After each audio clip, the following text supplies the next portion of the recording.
ইসলামে কোনো পন্থী হতে পারে না। সাতপন্থী, জুবায়ের পন্থী, এই পন্থী সেই পন্থী কেন হবে? আমাদের পরিচয় হবে একটা, আমরা মুসলিম, ঠিক কিনা বলেন? এই পরিচয় নিয়ে আমরা সামনে আগাতে চাই, কাঁধে কাঁধ রেখে, হাতে হাত রেখে আমরা ঐক্য চাই। রব্বুল আলামিন কুরআনুল কারীমের মধ্যে বললেন, ওয়াতাসিমু বিহাবলিল্লাহি জামিআন ওয়া লা তাফাররাকু। ও দুনিয়ার মানুষেরা, তোমরা আল্লাহর রজ্জুকে আঁকড়ে ধরো আর পরস্পর তোমরা বিচ্ছিন্ন হয়ে যেও না। আল্লাহর রজ্জু হচ্ছে কোরআন, আল্লাহর রজ্জু হচ্ছে রাসূলের সুন্নাহ। এই কোরআন এবং সুন্নাহ যদি আমরা আঁকড়ে ধরতে পারতাম, তাহলে বিশ্বের 200 কোটি মুসলমান থাকা সত্ত্বেও প্রতিনিয়ত মার খাওয়া লাগতো না, ঠিক কিনা বলেন?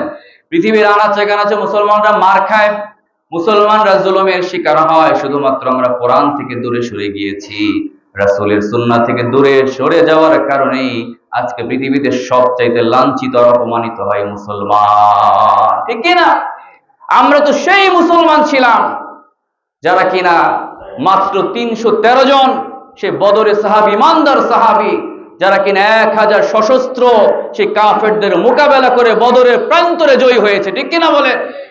আমরা তো সেই মুসলমান, অথচ আজকে আমরাই ভিতর দল হিসেবে পরিগণিত হচ্ছি। আমাদের উপরই আজকে ইহুদি নাসারারা, আজকে ইসলাম বিদ্বেষী শক্তিগুলো আমাদের মাথার উপরই কাঁঠাল ভেঙে আজকে তারা খাচ্ছে, ঠিক না? এজন্য এক হওয়ার সময় এসেছে। আমাদের প্রভু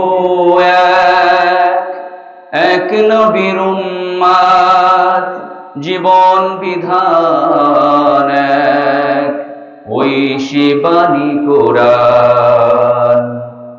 তবে কেন এক নও হে মুসলমান? এক হও, এক হও করিয়াও ভান। বাইতুল্লাহ এক, মদিনা শরীফ এক, উহুদ পাহাড় এক, বদরের মাঠ এক। একটা তো জীবন আর মরণ তো একবার, সকলের তরে আছে একই স্থান। তবে কেন এক নও হে মুসলমান?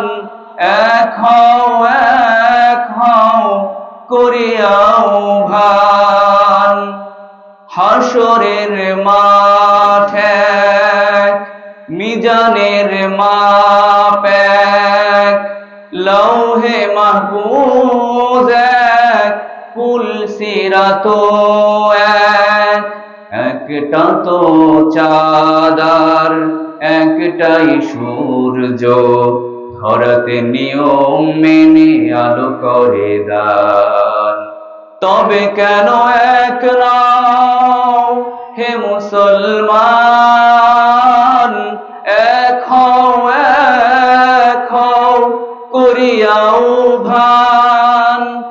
এক হও, এক হও করিয়াও ভান। বলেন আমিন। ও আল্লাহ, আপনি বিশ্বের প্রতিটা মুসলমানকে বোঝার তৌফিক দান করেন।